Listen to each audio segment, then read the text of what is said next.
आदाब अर्ज़ है नाज़रीन, मैं आसिफ अली और आप देख रहे हैं रूबी उर्दू न्यूज़। सबसे पहले नजर डालेंगे अहम खबरों पर। सदर कुल हिंद इत्तेहादुल मुस्लिमीन बैरिस्टर असदुद्दीन ओवैसी की हल्क़े लोकसभा हैदराबाद के लिए इंतखाबी मुहिम जारी। घर घर पहुँच कर आवाम से मुलाकात, मजलिस को कामयाब बनाने की अपील।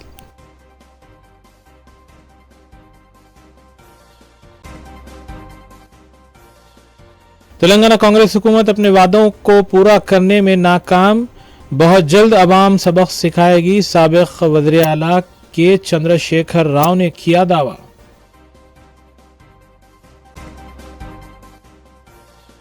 धोखाधड़ी में मुलविस अफराद के खिलाफ कार्रवाई, हैदराबाद साइबर क्राइम पुलिस ने की बड़े जोरों की कार्रवाई, केस किया दर्ज, मुलजिम हुए गिरफ्तार।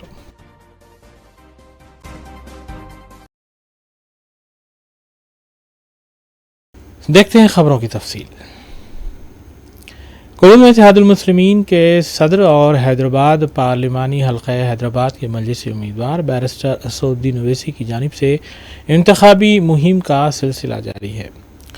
उन्होंने राय दहिंदों के घर घर पहुँच कर उनसे मुलाकात की और अपील की कि मजलिस के इंतखाबी निशान पर अपना वोट डाला जाए और मजलिस को अक्सरियत से कामयाब बनाया जाए।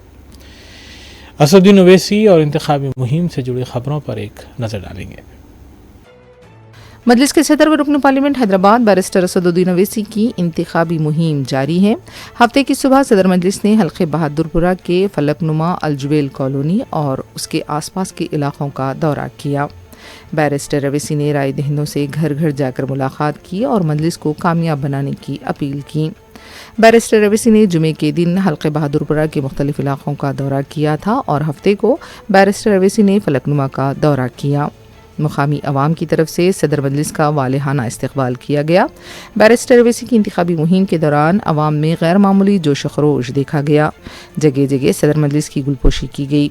बैरिस्टर ओवैसी ने मुख्तलिफ मुकामात पर खिताब भी किया और मजलिस को कामयाब बनाने की अपील की।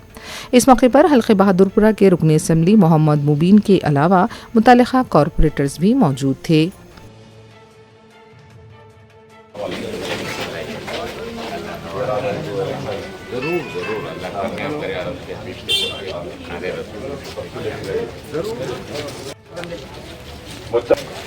PAA के खिलाफ आपको अपने वोट का इस्तेमाल करके बीजेपी को एक पैगाम दीजिए। जो लोग जाप के खिलाफ हैं उनके खिलाफ आप मजलिस को वोट देकर एक पैगाम दीजिए। जो लोग हमारे इत्तेहाद के दुश्मन हैं मजलिस को कामयाब करिए। जो लोग हमारी सियासी शऊर और सियासी क़यादत के खिलाफ हैं आप मजलिस को वोट देकर उनके खिलाफ अपनी आवाज को बुलंद करिए।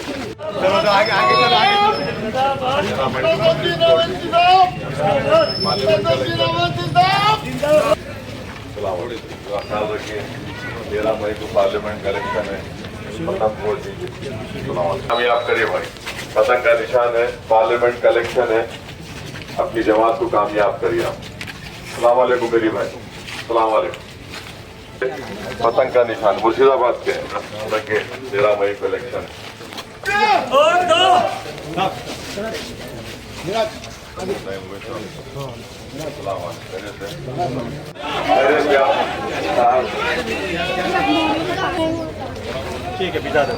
अस्सलाम वालेकुम, मजलिस वोट दीजिए, पतंग का निशान है, अपनी पार्टी को कामयाब करिए, संभाल करिए। 13 मई को मजलिस को वोट दीजिए, पतंग का निशान है, ख्याल रखिए। कैसा भी वोट डालिए, अपनी करिए। आप तमाम लोगों से भी अपील है 13 मई को वोट डालना है। PAA के खिलाफ मजलिस की तारीफ वोट डालना है, आप सबको लेके जाइए। 13 मई को मजलिस को वोट दीजिए। वालेकुम सलाम, ईद मुबारक, आपको बहुत बहुत मुबारक। दुआ फरमाइए। पतंग का निशान है, निकल के वोट डालना के साथ। सलाम। अच्छा, दीवान शरीफ पे आप माशाल्लाह माशाल्लाह, वहाँ पे होटल है, देखो वहाँ पे होटल है ख्वाजा गरीब नवाज।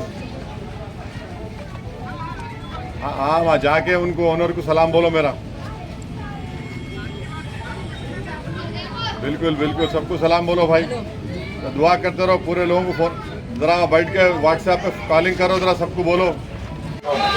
आला मंजिल स्कोर दीजिए, पतंग का निशान है, अपनी पार्टी को कामयाब करिए, आपकी जमात को। सलाम वालेकुम। इलेक्शन है, आपसे अपील करने आए, वोट डालिए, अपनी पार्टी को मजबूत रखिए जरा। सलाम वालेकुम। इंशाअल्लाह ताला जहाँ तक डेवलपमेंट की बात है, हम डेवलपमेंट कराते आए हैं और करवाते रहेंगे।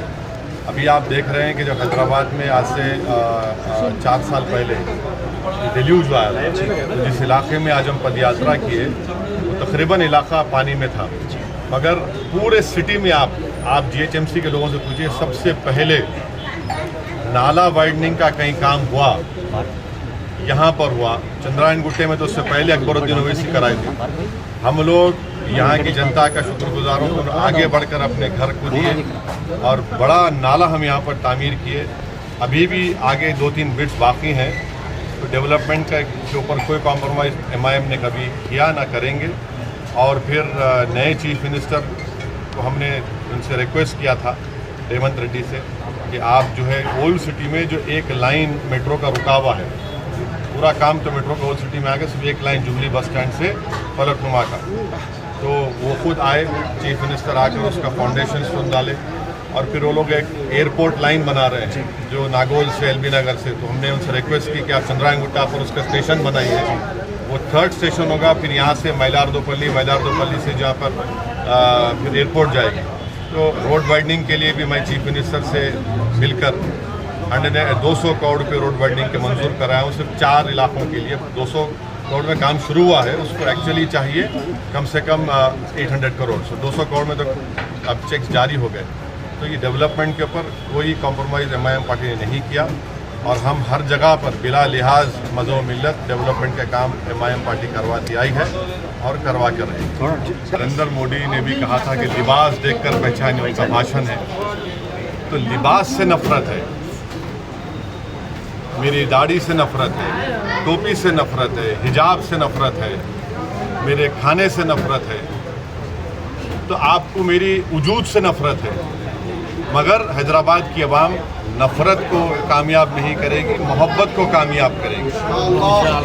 और जो लोग हमारी दाढ़ी के, हमारी टोपी के, हमारे हिजाब के, हमारी शनाख्त के, हमारे वजूद के ख़िलाफ़ है, जमहूरी तरीके से उनको एक बदतरीन शिकस्त देगी इंशाअल्लाह। सर, हैदराबाद कॉन्स्टिट्यूंसी के बाहुबली माने जाते हैं, तो आपके हिसाब से क्या मतलब आपका उसका? मतलब यहाँ पे बहुत स्ट्रॉन्ग होल्ड है। नहीं, उसका मतलब क्या है वो बोलो आप लगातार यहाँ से जीतते आ रहे हैं। आप ये बोलिए, लोकप्रिय बोलिए, लोकप्रिय है यहाँ पे।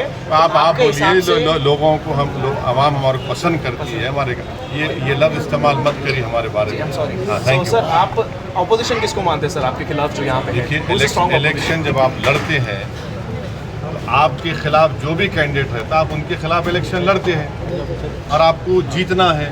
तो जितने भी मद्दे मुकाबिल आएंगे, हम उनके खिलाफ इलेक्शन लड़ेंगे। अब जाहिर है मैदान में BJP भी है, कांग्रेस भी है, PRS भी है, दीगर और छोटी BJP और ये सब लोग आ जाएंगे। तो हैदराबाद की आवाम ने हमेशा से यूनाइटेड तरीके से, मुत्तहिदा तौर पर मंजलिस को कामयाब किया है, और इंशाल्लाह अब की बार मंजलिस को कामयाब करेंगे।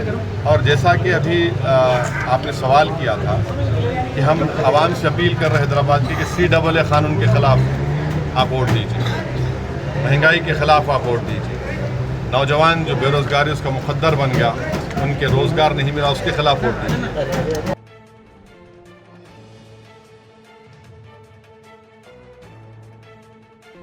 सदर मजलिस बैरिस्टर असदुद्दीन ओवैसी ने हल्के लोकसभा हैदराबाद की BJP की उम्मीदवार माधवी लता की तरफ से बोगस राय दहिंदों के इल्जामात को मुज़ाहिका खेज करार दिया। बैरिस्टर ओवैसी ने कहा कि हर साल जनवरी में नए नामों का इंदराज होता है और फिर इलेक्शन कमीशन ऑफ इंडिया की तरफ से फहरिस्त जारी की जाती है, और इलेक्शन कमीशन की फहरिस्त के वो जिम्मेदार नहीं हैं। राय दहिंदों के नामों का इंदराज और उन्हें हज़फ करने का काम इलेक्शन कमीशन करता है और इसमें मजलिस का कोई रोल नहीं है। इस तरह के बयानात इलेक्शन कमीशन के रोल पर सवालात खड़े करते हैं। माधवी लता जी आरोप करते हैं कि आपके ऊपर, आपके यहाँ असेंबली पार्लियामेंट में तो तकरीबन 6 लाख से ज़्यादा बोकस होता है, जिसकी वजह से आराम से आप हर वक्त 3 लाख वोटों से जीतते हैं। ऐसा है, देखिए, आपको समझने की ज़रूरत है कम से कम आप तो अपने आप को उस लेवल पर नीचे मत गिरा दीजिए। आप माशाल्लाह से एक जिम्मेदार सहाफ़ी है, जर्नलिस्ट है, आप पढ़े लिखे हैं, आप थम्स अप नहीं हैं और आपको मालूम कि हर साल जनवरी में नामों का इंक्लूजन होता है, उसके बाद लिस्ट आती है इलेक्शन कमीशन ऑफ इंडिया की तरफ से, मैं उसको हेड नहीं करता हूं। फिर हर एक को एक टाइम दिया जाता है कि वो ऑब्जेक्शन दाखिल करे, उसकी टाइम खत्म हो जाने के बाद फाइनल वोटर लिस्ट आती है। फिर इलेक्शन से पहले एडिशनल एंड डिलीशन की लिस्ट आने वाली है। अब आप बताइए इससे मेरा क्या रोल है? और आप इलेक्शन कमीशन ऑफ इंडिया को आप गाली दे रहे हैं, इसका मतलब तो ये ऐसा है, हर पार्टी आती है और चुनाव से पहले इस तरह की बात करते हैं, मगर रियलिटी तो कुछ और ही है। और इस तरह की बात करने से आप हैदराबाद की इलेक्टोरेट को, जिसमें बैकवर्ड क्लास के हमारे भाई हैं, दलित भाई हैं, अल्पसंख्यक समाज, मुसलमान हैं, क्रिश्चियन हैं, उनकी आप तौहीन कर रहे हैं कि वो निकल कर वोट डाल रहे हैं और उनकी वोट की वजह से सब पार्टीज को वोट मिल रहे और एमआईएम को कामयाबी मिल रही।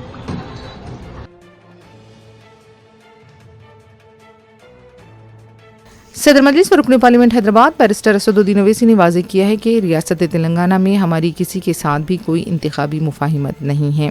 बैरिस्टर ओवैसी ने बताया कि उत्तर प्रदेश में हमने पीडीएम इत्तेहाद तश्कील दिया है, लेकिन तेलंगाना में हमारा किसी के साथ इत्तेहाद नहीं है। हमें अपने काम पर पूरा भरोसा है और हमें पूरी उम्मीद है कि हमारे उम्मीदवार भारी अक्सरियत से कामयाब होंगे। एक बात सुन लीजिए, हमारा इस चुनाव में किसी से अलायंस नहीं है। तेलंगाना में, उत्तर प्रदेश में हम हमारी बहन मोहतरमा पल्लवी साहिबा के साथ हमने पीडीएम बनाया। तमिलनाडु में हमने एआईएडीएमके के साथ हमारा अलायंस है। महाराष्ट्र में इम्तियाज जलील साहब बात कर रहे हैं, मगर तेलंगाना में हमारा किसी दूसरी पार्टी से अलायंस नहीं है। उत्तर प्रदेश में पीडीएम हमने बनाया, तमिलनाडु में एआईडीएमके से हमारा अलायंस है। और ये बड़ी मजाक खेज बात है कि कभी हम बी टीम हो जाते तो कभी उन्होंने बोलते हैं, ये बोलते। तो ऐसा लगता है कि ये लोग कंफ्यूजन का शिकार हैं, मगर हमारे पास क्लैरिटी है। हम अपने काम पर, अपनी मेहनत पर और इंशाअल्लाह ताला अल्लाह की ज़ात पर कामिल यकीन करके हम इस इंतखाबात में हिस्सा ले रहे हैं। और मुझे यकीन है कि हमारे पार्टी के तमाम उम्मीदवार बहैसियत रुकने पार्लियामान एमपी कामयाब होंगे।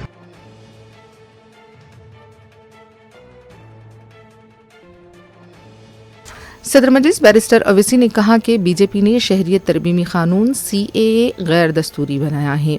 मीडिया से बात करते हुए बैरिस्टर ओवैसी ने कहा कि मजहब की बुनियाद पर यह कानून बनाया गया है जो हक़ मसावात के खिलाफ है और इसी वजह से उन्होंने पार्लियामेंट में बिल की कापी को फाड़ दिया था। बैरिस्टर ओवैसी ने कहा कि हम शहरियत तरमीमी कानून के खिलाफ अपनी जिद्दोजहद को जारी रखेंगे।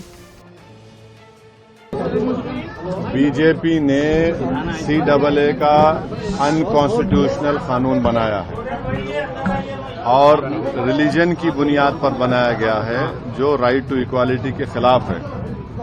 और इसीलिए मैंने उस कानून के बिल को पार्लियामेंट में फाड़ा था और हम उस वक्त भी खिलाफ थे, आज भी और कल भी रहेंगे। और हैदराबाद की पार्लियामेंट की जनता सीएए के ऐसे काले कानून के खिलाफ वोट देकर तमाम पार्टीज को, बीजेपी को, दीगर पार्टियों को शिकस्त देगी, हराएगी।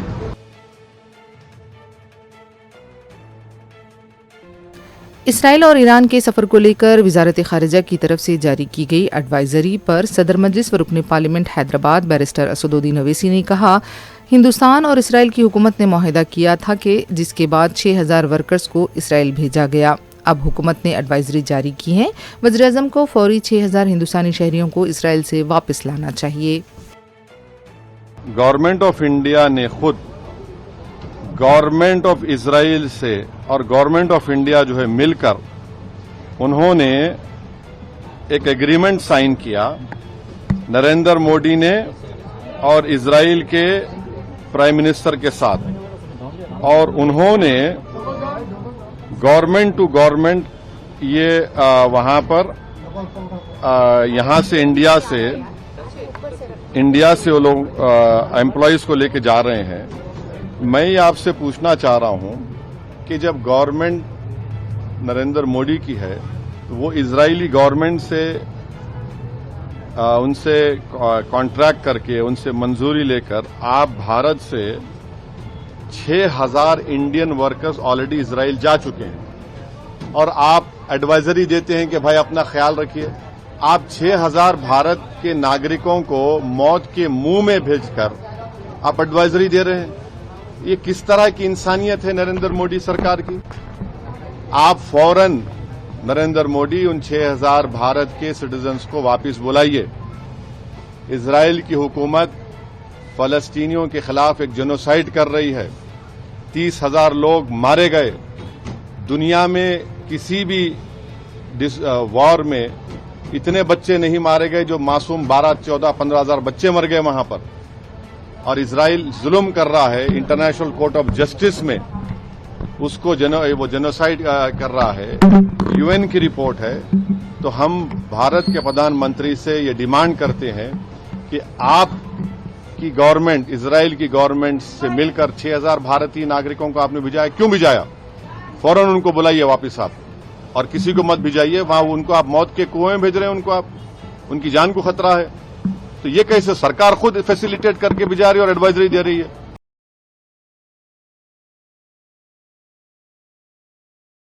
सदर कुलीन इत्तेहादुल मुस्लिमीन बैरिस्टर असदुद्दीन ओवैसी की हैदराबाद पार्लिमानी हल्के से इंतखाबी मुहिम में मजलिसी अरकान असम्बली भी हिस्सा ले रहे हैं। इस सिलसिले के तहत हल्का असम्बली मलकपेट के रुकन असम्बली अहमद बलाला ने हल्के के मुख्तलिफ इलाक़ों का तफसीली पैदल दौरा करते हुए अवाम से अपील की कि वो मजलिसी उम्मीदवार को कामयाब बनाएं।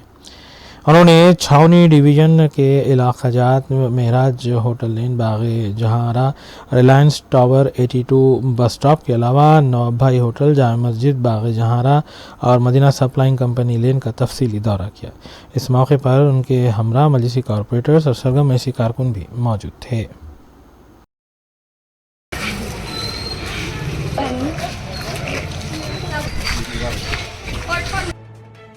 एहतियात का मुजाहरा करिए।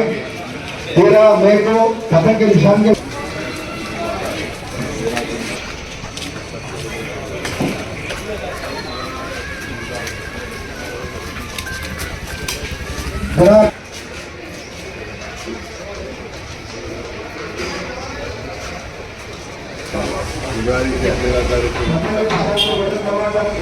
मजलिस के हक में और मेरी इज्जतदार हमारे बहनों से हुआ है 13 तारीख के और निकली आपकी पार्लियामेंट इलेक्शन अक्सर इसे कामयाब बनाई।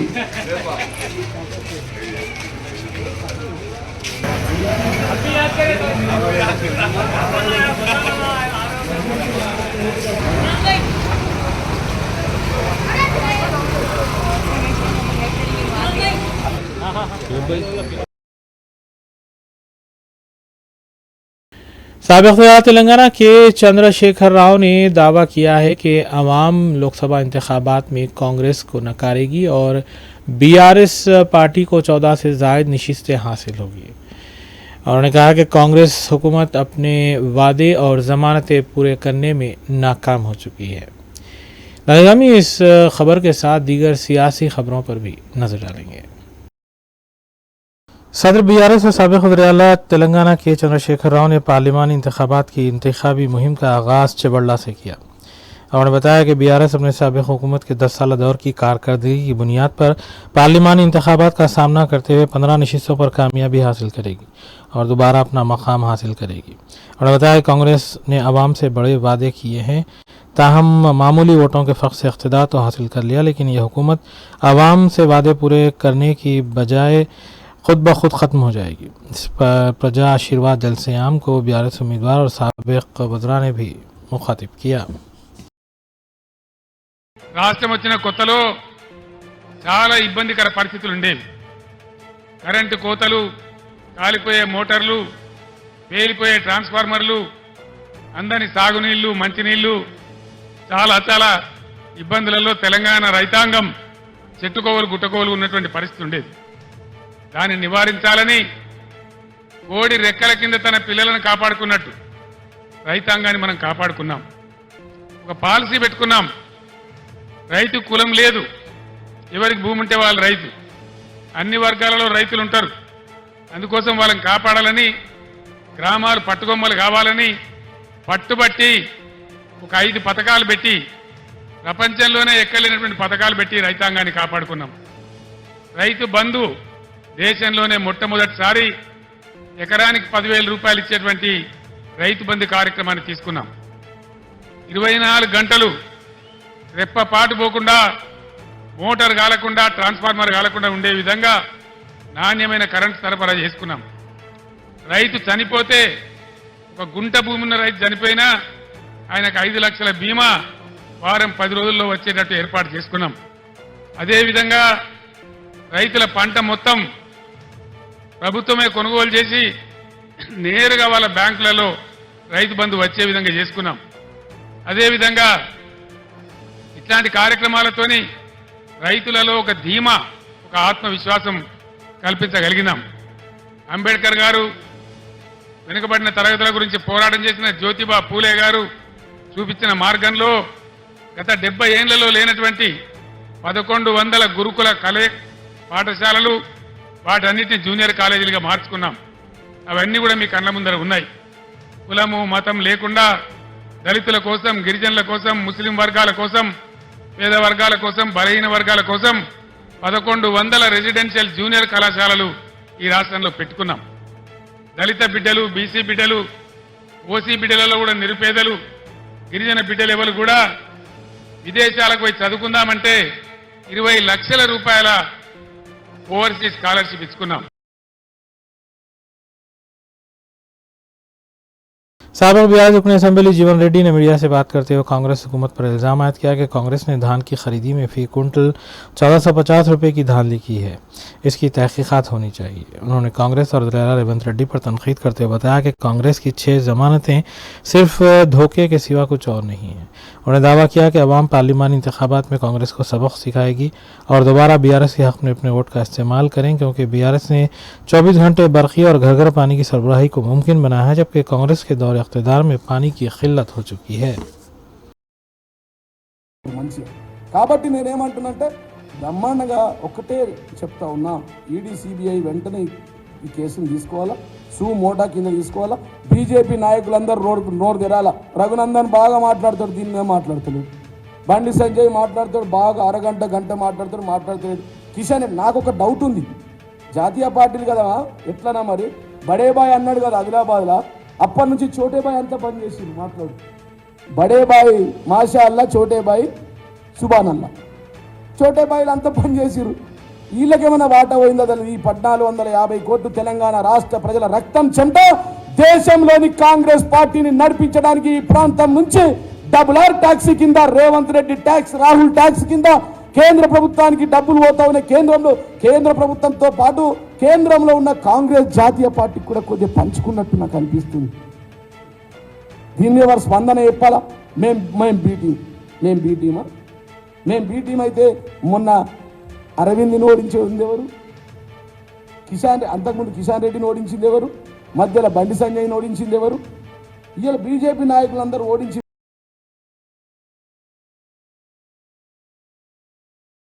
रियासती सदर भारतीय जनता पार्टी और मरकजी वजीर किशन रेड्डी ने अपने पार्लिमानी हल्के के कई हल्केजात में रोड शो को मुखातिब करते हुए बताया कि कांग्रेस का दूसरा नाम धोखा पार्टी है। उन्होंने कहा कि असम्बली इंतखाबात में कांग्रेस ने जो जमानतें और इंतखाबी मंशूर में जो वादे किए थे उसे पूरा करने में वो नाकाम है। उन्होंने बताया कि तेलंगाना की आवाम को KCR खानदान ने 10 साल तक लूटा और करोड़ों रुपए की हेराफेरी की। फिलहाल कविता जेल में है और मुस्तकबिल में KCR और KTR भी जेल में होंगे। इस रोड शो को साबिक असम्बली रामचंद्र रेड्डी के अलावा दीगर ने भी मुखातिब किया। ఈ రాష్ట్రాన్ని 10 సంవత్సరాలు టీఆర్ఎస్ పార్టీ పరిపాలించింది. ఏ రకంగా కుటుంబ పెత్తనంతో ఒక కుటుంబం యొక్క తండ్రి, కొడుకు, బిడ్డ, అల్లుడు, ఈ కుటుంబం అంతా కూడా ఏ రకంగా తెలంగాణ దోచుకున్నారో తెలుసు. అనేక రకాలుగా టిఆర్ఎస్ పార్టీ అది భూమి కుంభకోణాలు, లిక్కర్ కుంభకోణాలు, మరి అనేక రకాలుగా ఇసుక కుంభకోణము, ఏది చూసినా కూడా ఈరోజు కాంట్రాక్టర్ పేరు మీద పెద్ద ఎత్తున వేల కోట్ల రూపాయలు కేసీఆర్ కుటుంబం వాళ్ళ పార్టీ దోచుకున్నది. వాళ్ళ కూతురు ఒక మంది కవితని.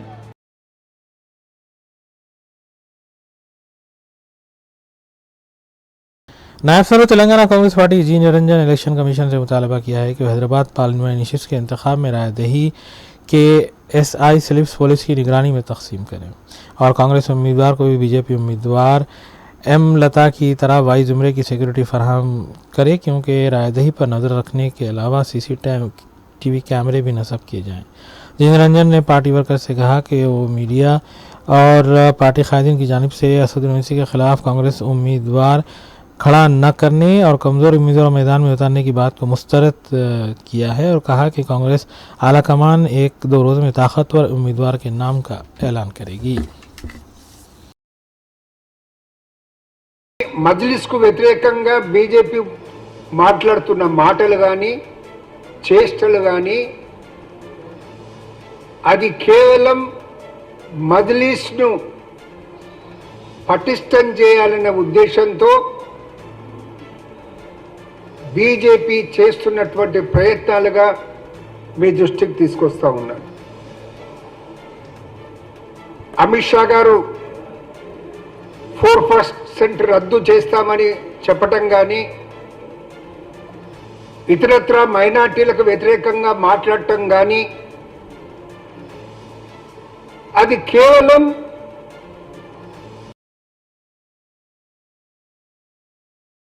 विकासनगर कॉलोनी बंदलागुड़ा इलाके में एक सरखे की वारदात अंजाम दी गई, जबकि इत्तला मिलते ही पुलिस मकाम वाक़े पर पहुंची और शवाहिद इकट्ठा करते हुए एक केस भी दर्ज किया गया।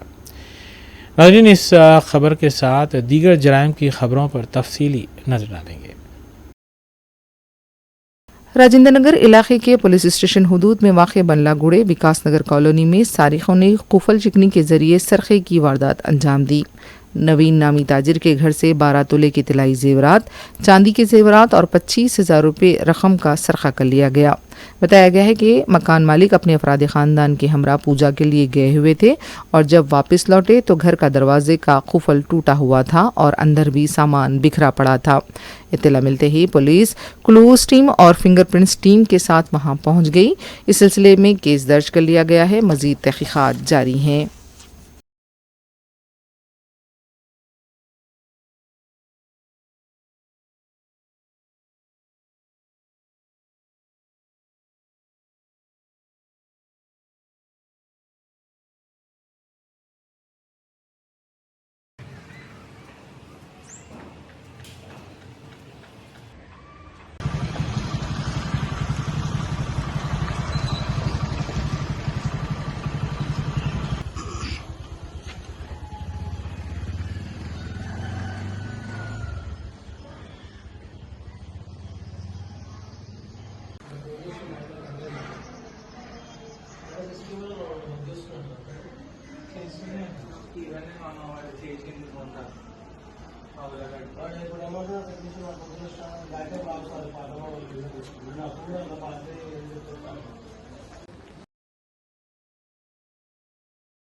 हैदराबाद के नवाही इलाके वनस्थलीपुरम के गुरुमगुड़ा चौराहे के पास बेकाबू कार खड़ी हुई दूसरी गाड़ी से टकरा गई।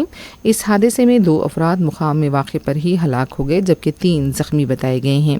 ज़ख्मियों को करीबी हॉस्पिटल मुंतकिल किया गया है, मज़ीद तहकीकात जारी हैं।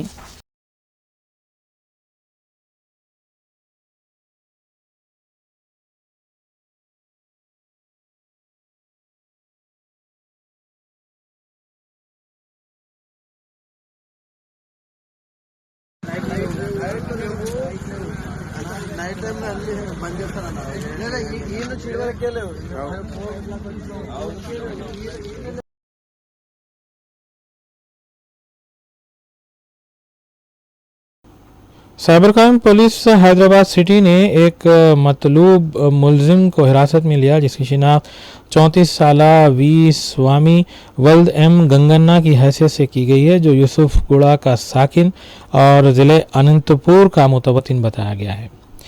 ये मासूम अफराद को धोखा दही देने में मारूफ था और इसके खिलाफ तकरीबन 11 केसेस दर्ज हैं।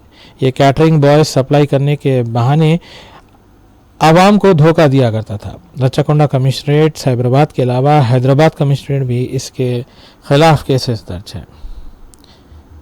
डीसीपी साइबर क्राइम डी कविता के मुताबिक मुलजिम के कब्जे से मोबाइल फ़ोन्स के अलावा 3 सिम कार्ड्स भी जब्त किए गए हैं। इस केस की तहकीकात इंस्पेक्टर पुलिस के सैदुली ने की, जबकि दीगर अराकीन ने उन्हें अपना ताउन पेश किया। Hyderabad city cyber crime police ने धोखाधही फ्रॉड केसेस में मुलविस 2 अफराद को हिरासत में लिया, जिनकी शिनाख्त नौशाद और अहमद कबीर की हैसियत से की गई है। एक शख्स की शिकायत पर मज़कूरा कार्रवाई की गई, जबकि उनके कब्जे से 5 मोबाइल फ़ोन्स के अलावा 15 चेकबुक्स, 8 डेबिट कार्ड्स और 2 फेक रबर स्टैम्प्स भी बरामद किए गए। साइबर क्राइम पुलिस ने इस सिलसिले में मीडिया को मज़ीद तफसील से भी वाकिफ़ करवाया।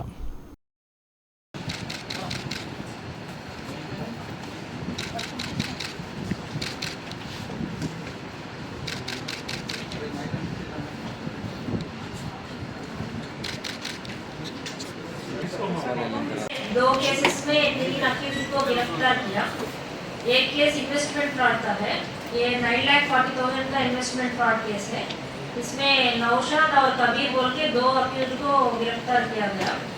ये इसमें कंप्लेंट आया, वो कंप्लेंट में विक्टिम को टेलीग्राम चैनल में अप्रोच करके पार्ट टाइम जॉब ऑफर किया। वो पार्ट टाइम जॉब को अग्री करके एक लिंक उन्होंने क्लिक किया।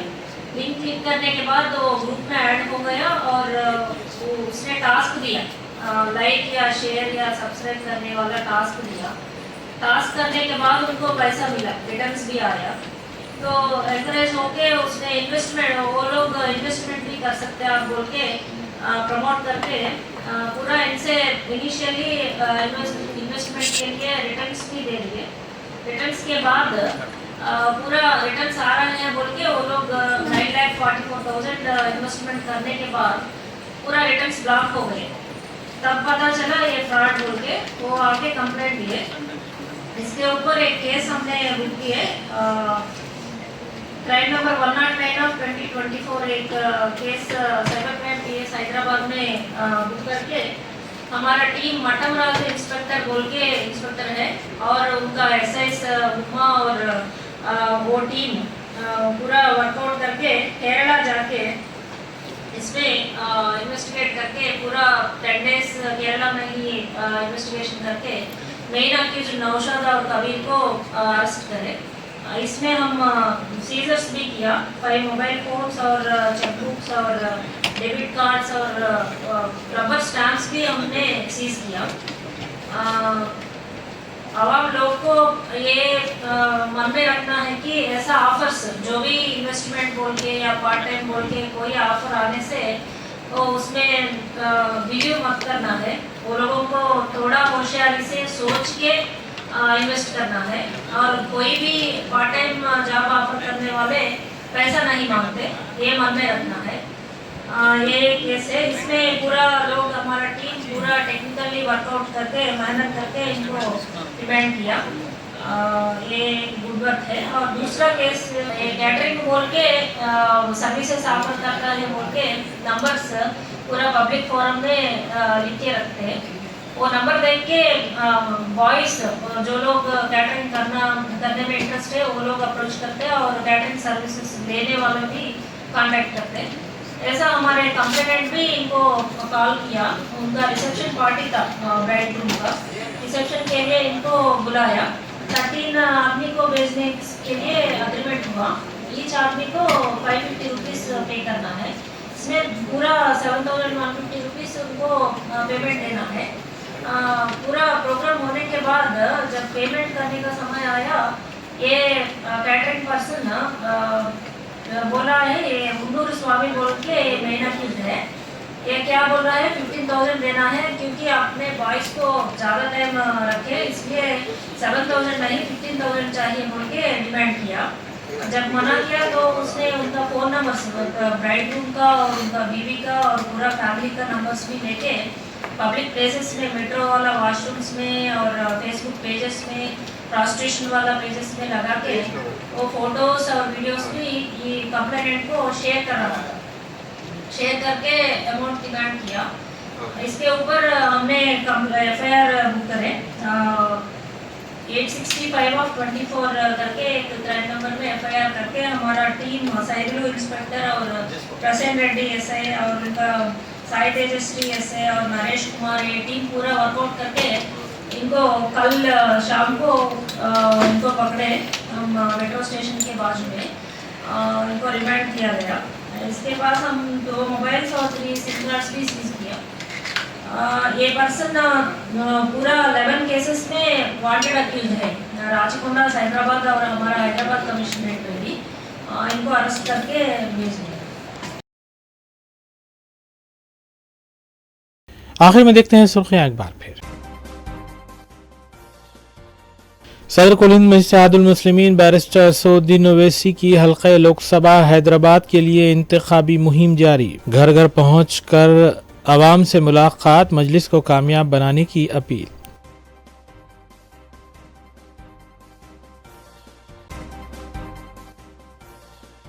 तेलंगाना कांग्रेस हुकूमत अपने वादों को पूरा करने में नाकाम, बहुत जल्द अवाम सबक सिखाएगी, साबिक वज़ीर आला के चंद्रशेखर राव ने किया दावा।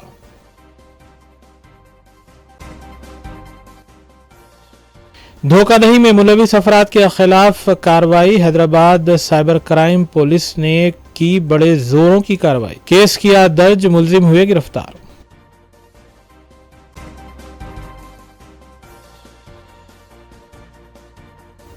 इसी के साथ रूबी न्यूज़ यहीं इख्तिताम पजीर होती हैं। रियासती, कौमी और बैनुल-अक़वामी खबरों के लिए देखते रहिए रूबी न्यूज़। हम इस उम्मीद के साथ आपसे इजाज़त लेंगे कि आपका आने वाला दिन अच्छा होगा। अस्सलाम वालेकुम।